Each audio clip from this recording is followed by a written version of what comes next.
Bonjour, bienvenue dans ce sixième bonus de sport, une émission spéciale RWDM aujourd'hui. Eh bien oui, le club bruxellois que l'on met à l'honneur sur BX1 suite à sa promotion en Division 1B la saison prochaine. Trois invités sont là pour en parler. Le président, bien évidemment, Thierry Dailly tout d'abord, un homme heureux depuis vendredi, et l'officialisation de la présence du RWDM parmi les 24 équipes pro de Belgique. Bonjour Thierry et encore félicitations. Oui, bonjour. Deuxième invité, c'est Frédéric Stilman, le T1 des Molenbeekois. T1 qui est, mine de rien, toujours invaincu en championnat depuis qu'il tient les rênes de l'équipe première bruxelloise. 6 matchs, 2 victoires, 4 partages, du spectacle, des buts et une montée en fin de saison pour couronner le tout. Que demander de plus? Bonjour Fred, félicitations aussi. Merci, bonjour tout le monde. Troisième invité, c'est Patrick Terret, le directeur de l'académie du RWDM, qui va nous dire toutes les retombées positives que cette montée en D1B a pour les jeunes du club dès la saison prochaine. Bonjour Patrick, félicitations aussi. Merci, bonjour tout le monde. Allez, à tout seigneur, tout honneur. Première question pour Thierry Dailly, le chef du navire molenbeekois. Thierry, vous démarrez votre première semaine en tant que président d'un club de division 1B.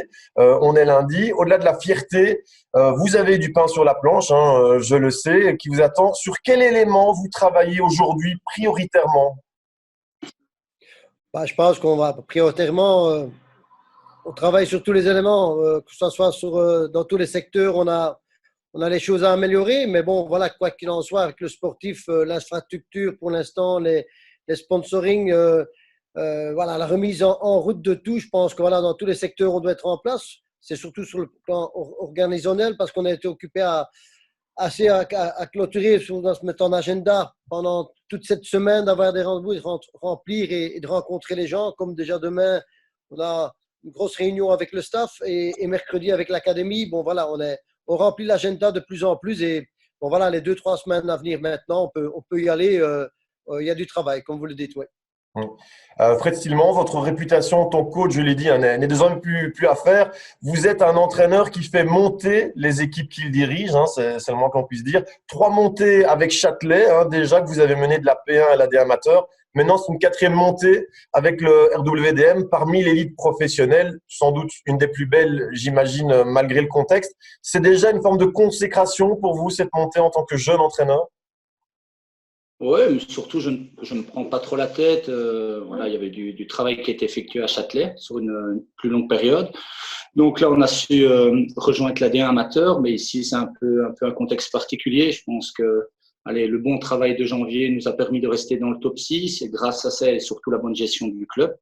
Ben voilà, on a la cerise sur le gâteau, on rejoint la D1B, mais je pense que c'est aussi dû à la gestion qui est impeccable du club. Voilà. C'est vrai que sportivement, depuis janvier, on prend énormément de plaisir, en tout cas pour ma part. Et voilà, donc c'est que la 8e année que je coach, je vais commencer la 9e, donc beaucoup de bonnes choses dans ma jeune carrière.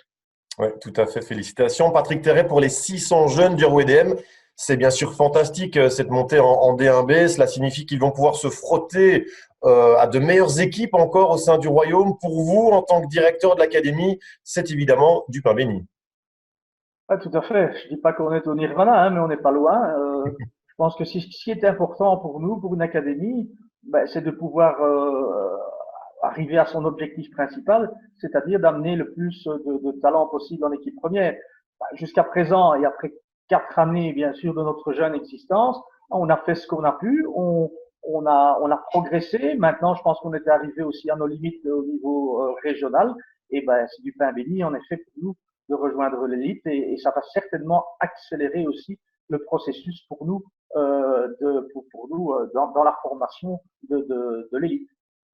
Thierry, vous allez transférer, vous l'avez dit dans la presse, au moins 5 joueurs pour compléter le noyau des 15 éléments qui sont déjà sous contrat. Des jeunes du cru, des jeunes molenbeekois dans le noyau de l'équipe première dès la saison prochaine. C'est possible ou c'est encore trop tôt? Mais bon, ça, je pense qu'on a le temps d'en discuter dans les réunions qui vont arriver avec l'académie, avec le staff, entre autres avec Fred. Bon, maintenant, c'est clair qu'il y a un boulot énorme qui a été déjà fait dans l'académie. Bon, maintenant, il faut laisser le temps au temps aussi. De dire que demain, il y a un jeune de l'académie qui sera titulaire dans l'équipe première, ça serait mentir, hein, ce n'est pas le cas. Mais comme Patrick vient de le dire, sur la jeune académie qu'on a depuis 4 ans, il y a un boulot extraordinaire qui a été fait. Et encore, on évolue, on grandit. Bon, maintenant, pas oublier que sur 4 ans, on a quand même monté de 3 étapes. L'académie doit suivre aussi, les niveaux montent. Bon, voilà, on a le temps. Il y a une bonne gestion qui se passe là-bas. Et c'est clair qu'au plus vite, au mieux, parce que voilà, c'est un peu dans le projet du club. Ça fait partie un peu des jeunes aussi de l'Eruedium, de Molenbeek. Mais sur le plan sportif et social, c'est très important pour l'avenir. Ces jeunes, on y compte, oui. Pour renforcer le noyau, il y aura évidemment de bonnes affaires à faire du côté de Virton, Roulers, Lokeren, notamment 3 clubs descendants de Division AB pour les raisons que l'on sait. Fred, il y a des joueurs qui vous plairaient particulièrement de voir arriver à Molenbeek la saison prochaine? J'ai encore regardé 2 vidéos ce matin de Virton, donc rien que pour parler d'eux, je pense que quand tu regardes le niveau de certains joueurs comme Silla, Couturier, Lecomte, énormément d'autres joueurs, je pense que c'est des joueurs avec énormément de qualité, comme il y en a beaucoup dans d'autres clubs de Division 1B. Mais tout d'abord, comme le président a dit, il y a une réunion qui va être effectuée demain matin, donc ça c'est le plus important. Et par respect pour les joueurs qui sont encore sous contrat, et on va discuter avec eux, on va voir ce qu'on va faire, mais le but c'est de garder une grosse partie du noyau et pour compléter ça, il y aura 5-6 arrivées je pense et là il ne faudra pas se tromper, il faudra prendre de la qualité, on ne va pas faire n'importe quoi, connaissant le président aussi, on ne va pas être précipité, on va essayer d'avoir un bon équilibre dans l'équipe si on veut s'en sortir parce qu'on n'aura déjà pas le plus gros budget de Division 1B, donc là on doit être intelligent, il faut être patient, intelligent. Pour rassurer les supporters, il y aura des arrivées, c'est sûr et certain, il y aura de la qualité, mais on ne va pas faire ça n'importe comment, donc on va faire ça avec beaucoup de sérieux et beaucoup de patience, je pense. On a encore 1 mois et demi. Patrick Terret, le fait que l'équipe première évolue en D1B, cela va aussi éviter au club de perdre ses meilleurs jeunes à l'avenir. Oui, cette année-ci, malheureusement, on a perdu quand même pas mal de joueurs en football à 11 et même en football à 8 et à 5. Donc, parce que justement, on n'avait pas ce statut-là. Maintenant, je pense que ça va être plus facile pour nous de fidéliser les bons joueurs et d'en attirer d'autres également. Et bon, encore une fois, après, former un joueur, ça demande du temps. Il faut au minimum 10 ans lorsqu'on a un jeune joueur qui commence ses classes au club. Maintenant, on va pouvoir récupérer des joueurs qui ont déjà eu une excellente formation et donc on va pouvoir peut-être en post-formation préparer pour l'équipe première dans une saison, voire 2 saisons. Comme l'a dit Thierry, il faut du temps. Le téléphone qui sonne chez l'un de vous, messieurs. C'est chez moi, mais malheureusement, je ne sais pas y accéder. Ok, on va faire fi. C'est pas trop fort.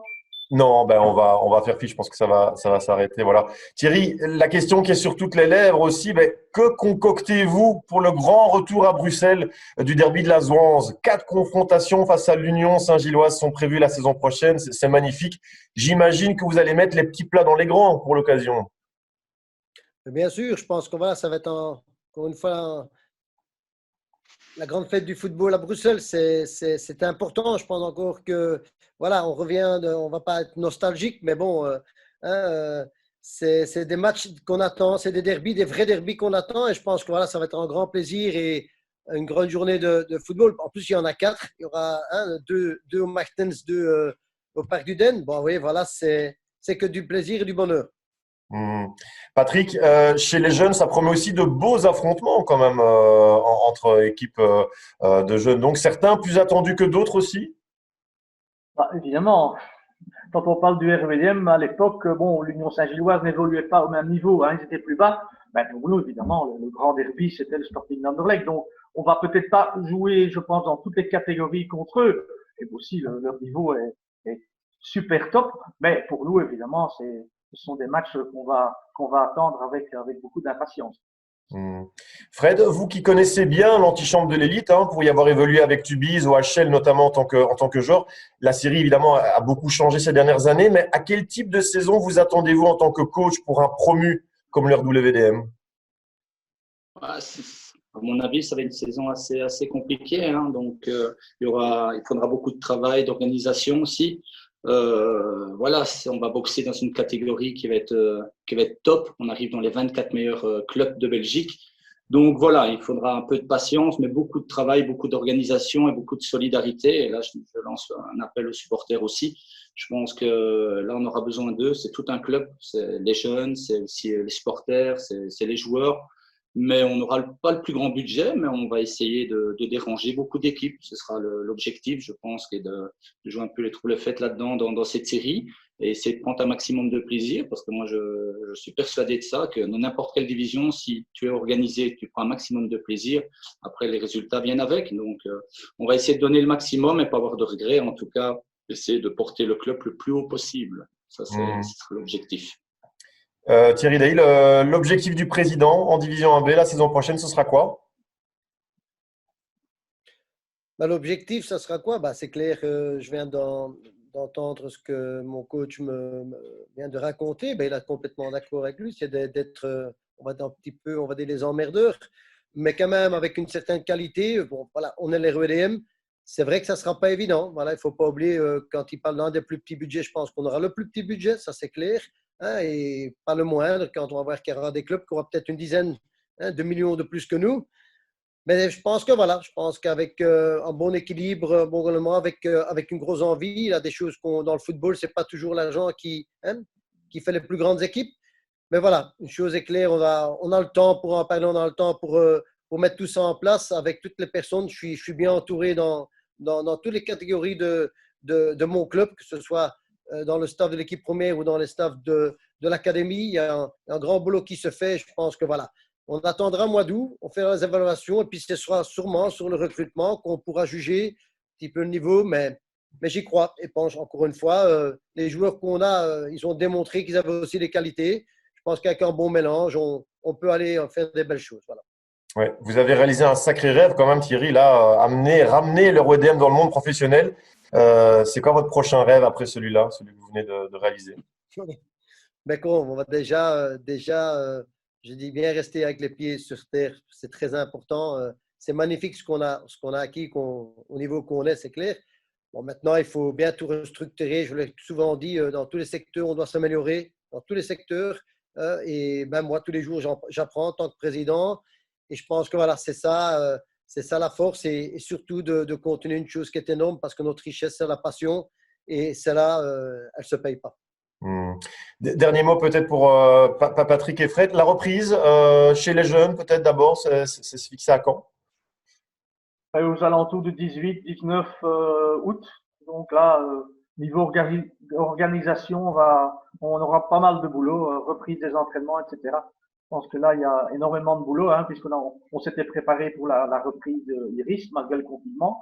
Donc là, ce sera pratiquement comme l'équipe première, en fait. Oui, Fred, ce sera au même moment pour l'équipe première, la reprise?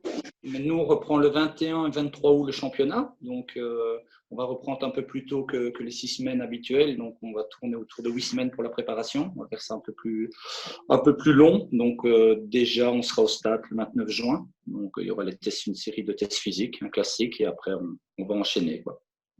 Eh bien, bonne chance à tout le club, jeunes et adultes, pour la saison prochaine. Félicitations encore et merci pour votre présence aujourd'hui dans l'émission Sport sur BX1. On doit déjà se quitter, hélas. Pour voir l'intégralité de ce bonus, rendez-vous sur le site bx1.be. Je vous donne quant à moi rendez-vous lundi prochain pour un nouveau numéro des 18h25 en télévision. D'ici là, portez-vous bien. Ciao!